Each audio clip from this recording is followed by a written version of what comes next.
The shelter reeked of bleach and sadness. Behind rows of barking, bouncing dogs desperate for attention, one cage sat in quiet neglect. Inside lay a German shepherd still gaunt, his coat mangy eyes swollen and half shut. Visitors passed without slowing, repelled by the smell and the sickness. But 2-year-old Emma stopped. Her small hand reached toward the rusting bars. "Doggy," she whispered, one of the few words she ever said aloud. Sarah, her mother, tugged gently at her daughter's arm. "Come on, sweetheart, let's see the puppies." But Emma didn't move. Her wide blue eyes stayed locked on the broken creature. A volunteer glanced at them uneasily. "That one's not available for long," she said softly, clipboard trembling. Sarah understood. It was a quiet sentence, but the meaning landed heavy. This dog had run out of time. They'd only come to visit. Every year on her late husband Michael's birthday, Sarah brought Emma to the shelter. It was a ritual of remembrance. Michael had loved dogs, especially German shepherds. He never came home from his final deployment.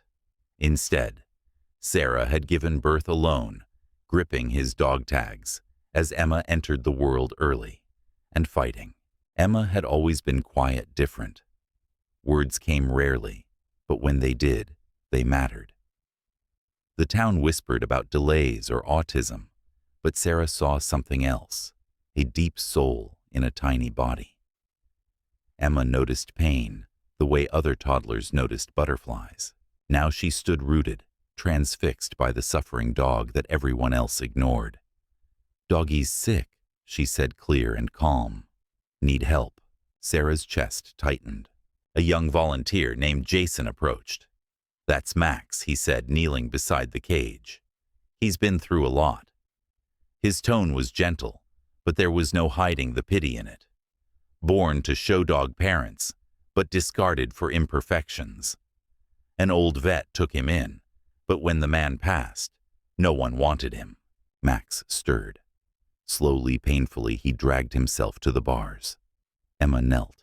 He touched his nose to her fingers, and with effort gave the weakest wag of his tail. "Emma, honey." Sarah tried again, her voice cracking. "Let's see the other dogs." Emma didn't look away. "This one," she whispered. "He's sad." Jason hesitated. He was adopted once, he admitted. A family tried, but he cried all night. Wouldn't eat, wouldn't rest. Grieving, we think. He was brought back after a week. Max had pressed his face into the chain-link eyes on Emma, her tiny fingers resting gently against his nose. Despite the filth, despite the pain, he leaned closer. "What's wrong with him?" Medically, Sarah asked, already knowing she shouldn't. Jason exhaled. "Severe mange, respiratory infection, malnutrition, and hip dysplasia. He'll need surgery, or he won't be able to walk much longer." He glanced at the clipboard. "The treatment alone is thousands." Sarah's heart sank. Her job at the diner barely kept food on their table. Her car wasn't even worth what Max's surgery would cost. But Emma was staring at her with Michael's same unwavering blue eyes.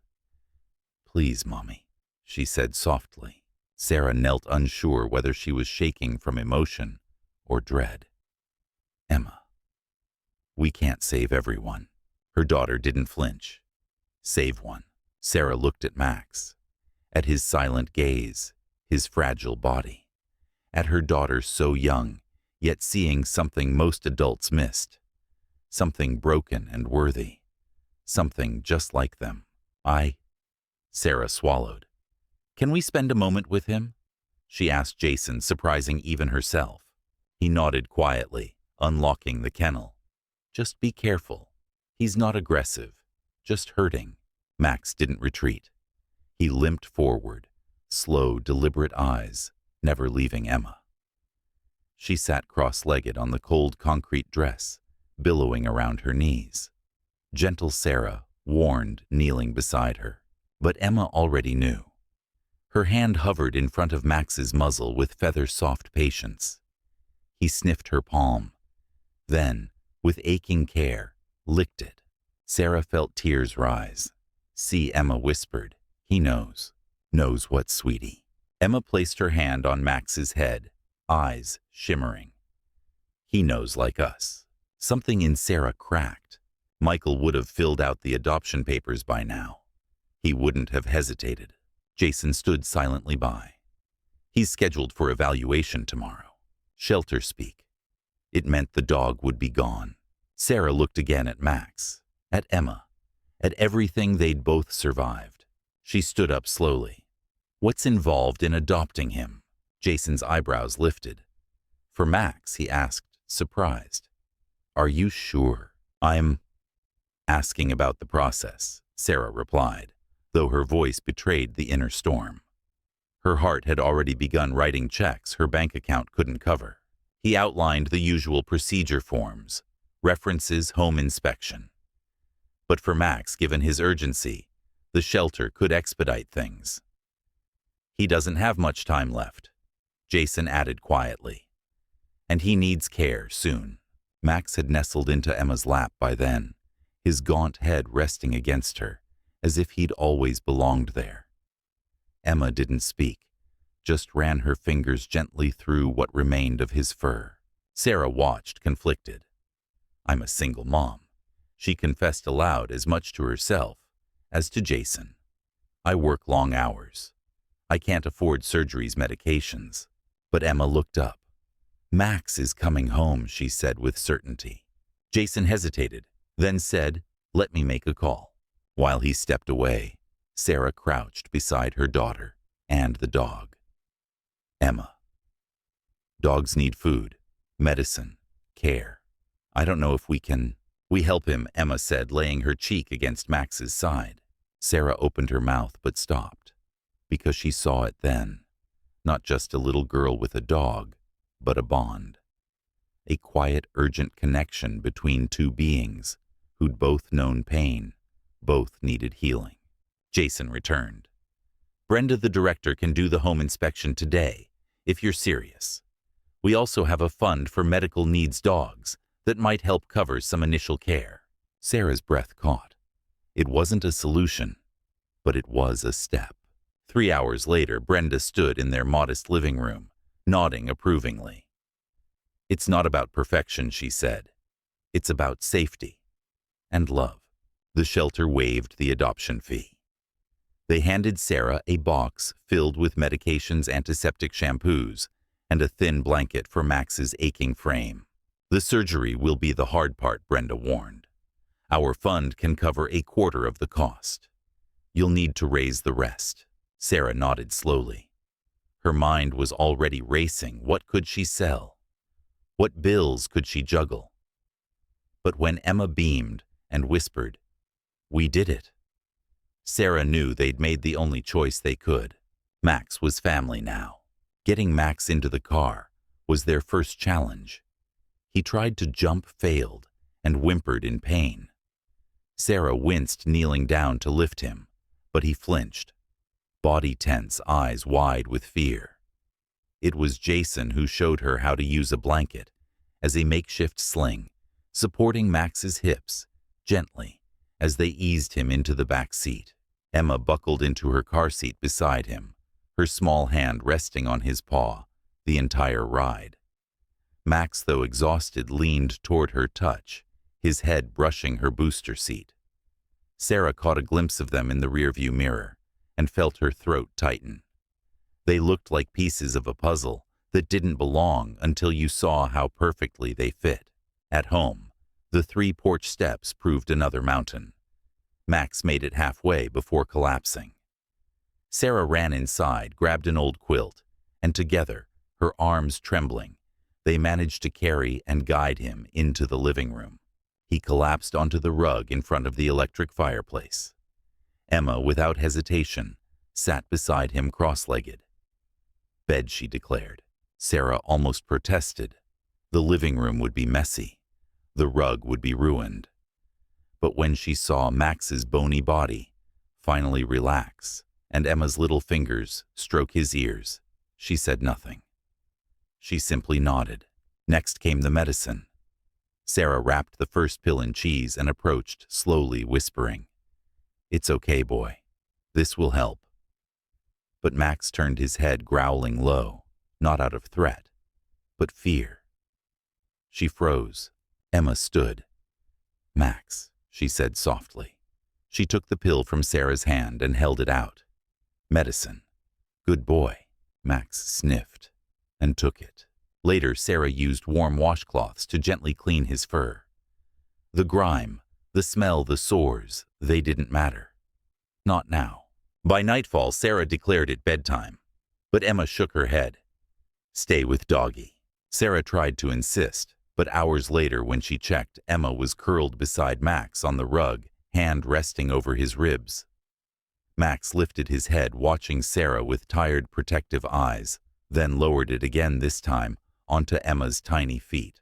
Sarah whispered, "You're guarding her, aren't you?" And as she pulled a blanket over them, something in her heart finally softened. Max had come home. Morning brought harsh light and harder questions. Sarah woke on the living room floor, stiff from sleep, her arms draped protectively across her daughter and the frail dog beside her. Max looked worse in the daylight, patches of fur raw and red eyes nearly sealed shut with infection.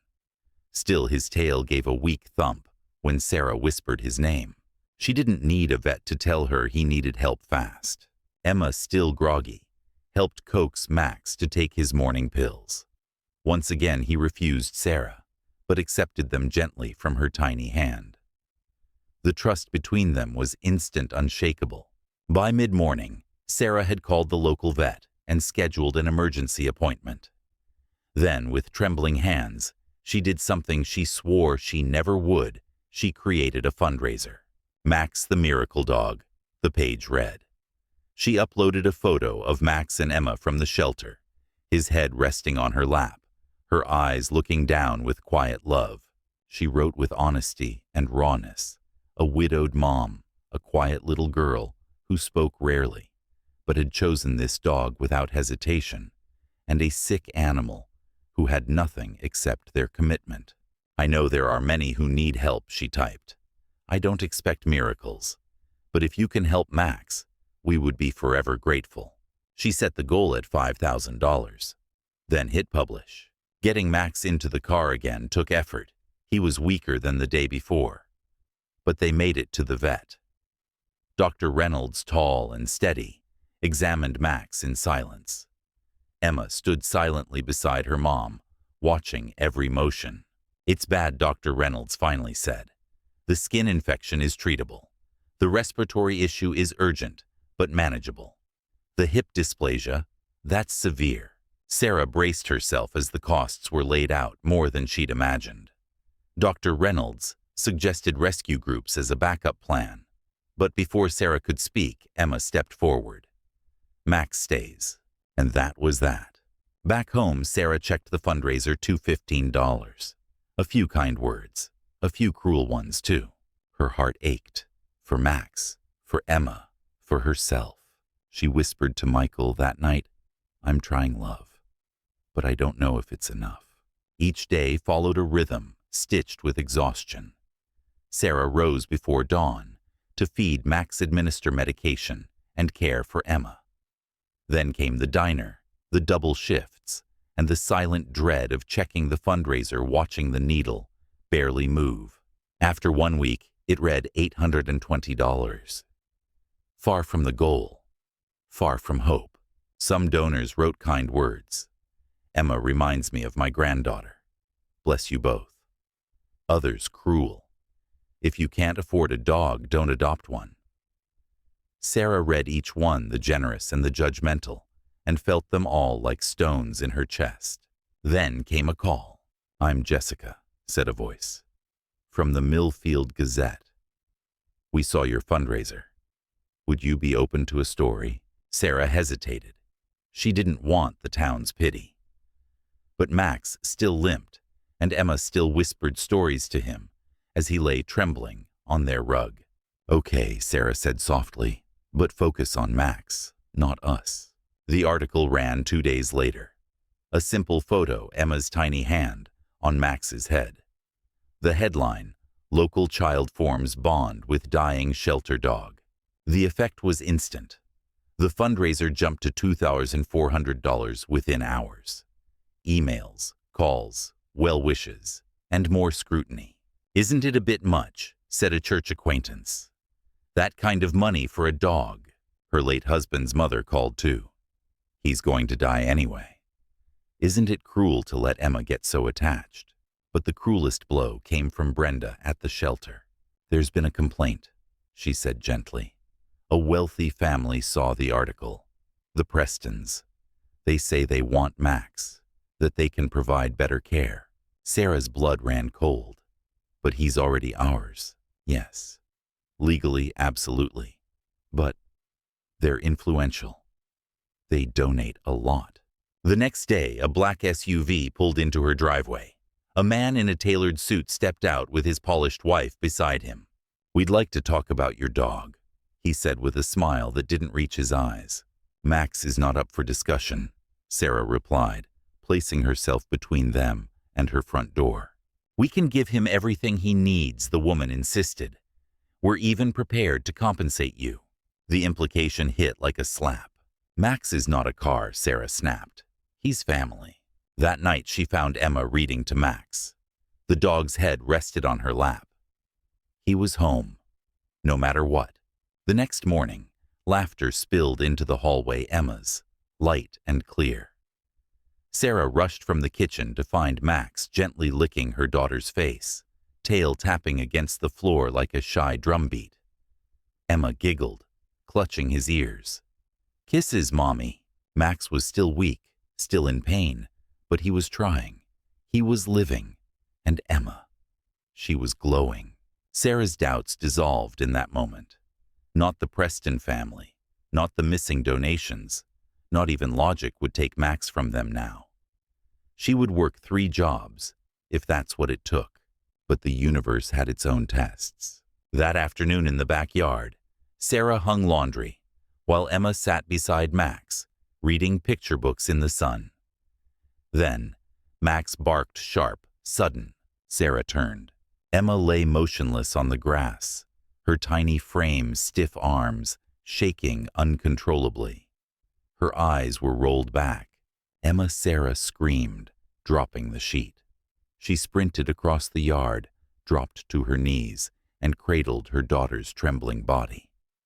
"Emma, stay with me." The seizure lasted less than a minute. But to Sarah, it was an eternity. Emma's eyes fluttered, confused, distant. Max, despite his aching hips, had pushed himself beside her body, pressed protectively against hers. His breathing ragged, his eyes sharp. Guarding. At the hospital, the hours blurred. Tests, questions, worry. Sarah paced, fists clenched, blaming herself for not noticing any signs. Finally, a doctor returned. It was a febrile seizure, he said. Likely from a high fever. Ear infection. Relief buckled Sarah's knees. "She'll be okay. She's strong. We'll keep her overnight. But yes." And before it happened, our dog barked. Out of nowhere. The doctor paused. Some dogs can sense medical shifts, changes in body chemistry behavior. It's not unheard of. Sarah stared at him. Max had known. Back home the next day, Max limped to the door. He sniffed Emma head to toe, then laid down, finally content. Sarah watched in wonder. That evening, an email arrived. Dr. Reynolds had spoken with a surgical specialist. A discounted rate was possible. Not a miracle, but close. Sarah was about to call the vet when there was a knock. At the door stood a woman with a clipboard. "Mrs. Thompson," she asked gently. "I'm from Child Protective Services." Time stopped. Sarah's heart sank as she stared at the woman on her porch, mid-40s, soft voice, but official. Clipboard in hand, concern in her eyes. "We received a report regarding your daughter's welfare," she said. "May I come in?" Sarah's voice trembled. Of course. Inside, Emma was reading beside Max, who lay curled protectively around her. His ears twitched alert. The woman's gaze softened at the sight, but her tone remained professional. "We were informed there's a very ill dog in the home, And with your daughter's recent hospitalization, Sarah's hands trembled as she gestured to the couch. Please, let me explain. She sent Emma to her room gently, and Max tried to follow. His limp was more pronounced today, but he wouldn't leave her side. I know who made the report, Sarah said quietly. The Prestons. I can't confirm that, the woman replied carefully. But our concern is ensuring your daughter's safety. Sarah spoke clearly, firmly. Emma had a febrile seizure caused by an ear infection. The hospital confirmed that. Max has mange, not contagious to humans, and hip dysplasia. We've scheduled his surgery. We're receiving help from a vet and a fund. The woman scribbled notes. You're a single parent. Taking on a medically complex pet is a burden. Sarah's spine straightened. He's not a burden. He's family. She explained Emma's quiet nature, how she rarely spoke, but how Max had changed that. She talks to him, laughs with him. They understand each other. The woman listened in silence. Then she stood. I need to inspect the home. For the next half hour, Sarah watched her simple life unfold under scrutiny. Every dented appliance, every scuffed wall, the modest pantry, Emma's tiny bed, the jar of coins on the counter. Her pride stung, but she held her head high. Finally, they returned to the living room. Emma had reappeared, Max at her side.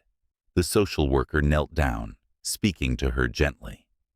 Sarah waited outside, her palms slick with fear. After minutes that felt like hours, the door opened. I don't see any immediate concerns, the woman said. Emma is well cared for.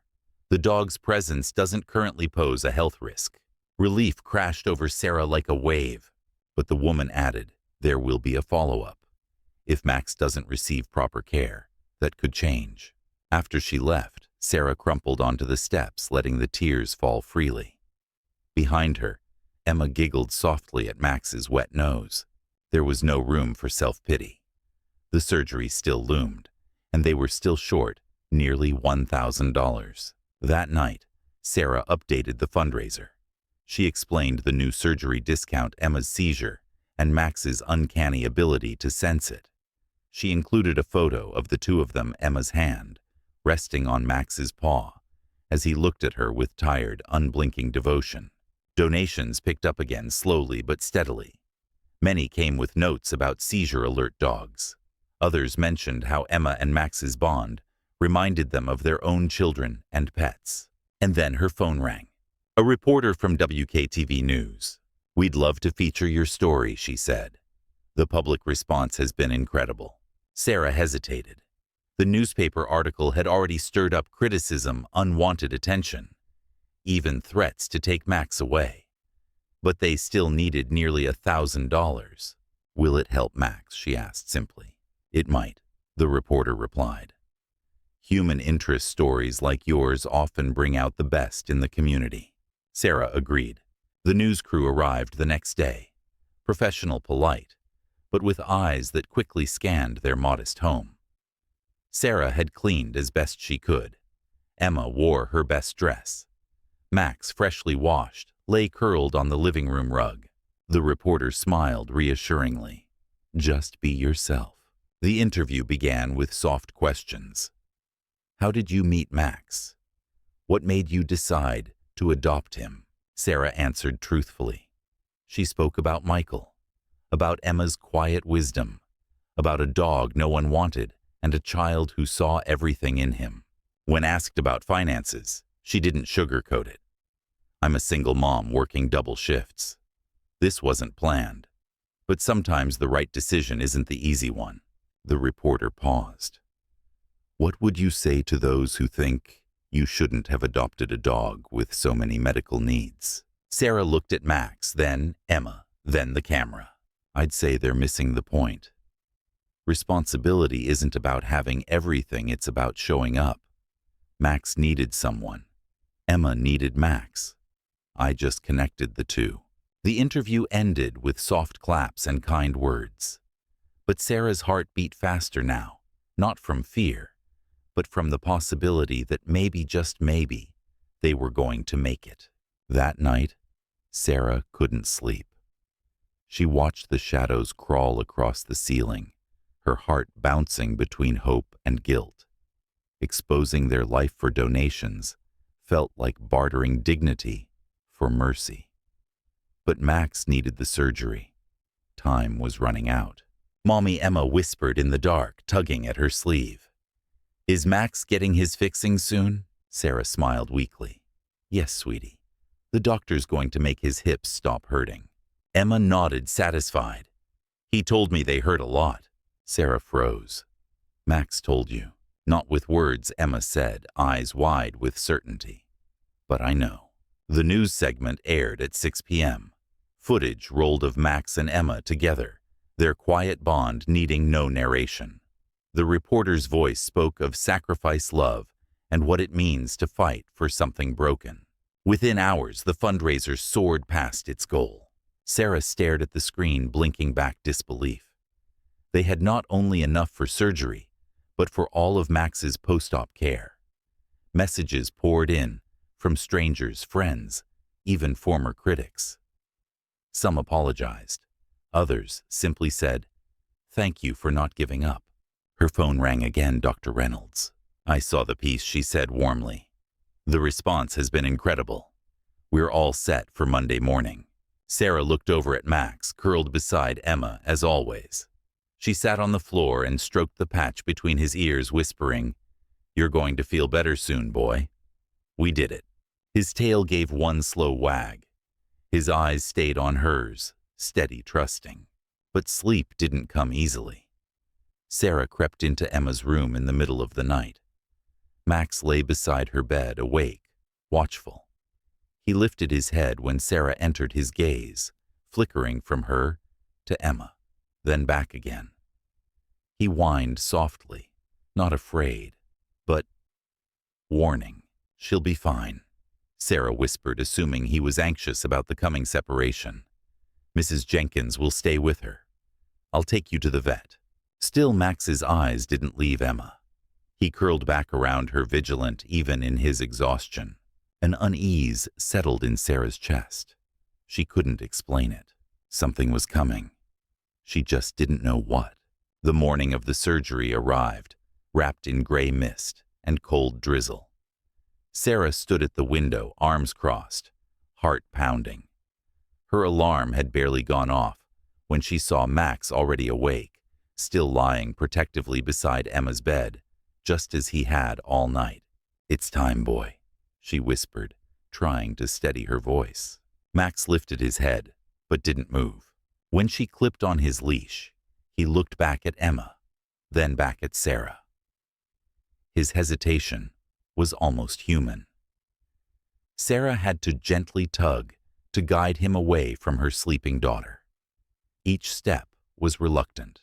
Downstairs, he refused his pre-surgery food. Sarah tried coaxing him, but he turned away, gaze lingering toward the stairs. Mrs. Jenkins arrived just after 6. She gave Sarah a warm hug, then bent to pet Max. "You're in good hands, sweet dog," she whispered. Emma had stirred by then, sitting sleepily on the edge of her bed. She wrapped her arms around Max's neck and kissed his head. "Be brave," she told him. "Doctor, fix your hips." Sarah's throat tightened. The drive to the animal hospital was quiet. Max sat in the back seat, staring out the window, whining softly with every few turns. Sarah kept one hand extended behind her fingers, grazing his head whenever the road allowed. "It's going to be okay," she murmured. "We're going to make you better." Dr. Reynolds met them in the parking lot with a clipboard and a warm smile. "We're ready for him." Inside the specialist, Dr. Harding was prepping the surgical suite. Sarah knelt to say goodbye. Max didn't resist as the text gently guided him away. But just before the doors swung shut, he looked over his shoulder straight at her. A single silent look. Trust, fear, a question unspoken. Sarah's chest clenched. "You'll be okay," she whispered. "I'll be right here." She spent the next 3 hours pacing the sterile waiting room. She couldn't eat, couldn't sit, couldn't breathe properly. Every time the door opened, her heart jumped. until finally Dr. Reynolds returned, still wearing her scrub's face, tired but smiling. He's out of surgery. He did well. Sarah felt her knees give. Relief made her dizzy. He's resting now, the vet added. We'll keep him here overnight. He's going to need a lot of care, but he made it through. Sarah pressed her palms to her face. Thank you. They'd done it. Sarah returned home exhausted but light with relief. She opened the door to find Emma standing barefoot at the top of the stairs, hugging her stuffed rabbit. Max, she asked quietly. He's okay, Sarah said, voice trembling. The doctor said he was very brave. Emma smiled, but her eyes still searched for him. That night was quiet. Too quiet. The house felt like it had exhaled, but not yet breathed back in. Emma curled up in Sarah's lap with her book, glancing often at the empty rug by the fireplace. The next morning, Sarah called the vet. Max was groggy but stable. He'd be ready to come home by evening. When the time finally came, Sarah and Emma drove in silence to the clinic. Max was wheeled out, slowly bandaged, shaved in places, moving only with assistance. But when he saw them, his tail thumped. Weak, but there. Emma rushed forward. Hi, Max, she whispered. We missed you. Back home, Sarah had already laid out thick blankets and cushions. Max hobbled inside with Sarah's support, then collapsed with a long sigh. Emma sat beside him. I'll take care of you now, she promised. Recovery was slow, full of pain meds and physical therapy. Some days were hard. Max would whimper through the night or refuse to eat. Sarah juggled work, vet visits, and mounting exhaustion. But Emma never wavered. She read to Max every day, held his paw, slept beside him on the rug for weeks. And Max healed. The fur returned soft and shiny. The eyes cleared. The tail wagged more. But most of all, he watched Emma. Every step, every giggle, every dream, as if she were the reason he had survived. One evening, months later, Sarah sat on the porch watching them through the window. Emma was showing Max how to build a tower out of blocks. He listened like it mattered. Sarah leaned her head back and whispered, Michael, I hope you're watching. She thought of everything they'd endured, the judgment, the poverty, the fear, but also the love, the strength, the second chances. Emma had said it best that very first day, save one, and they had. Max hadn't just been saved. He had saved them too.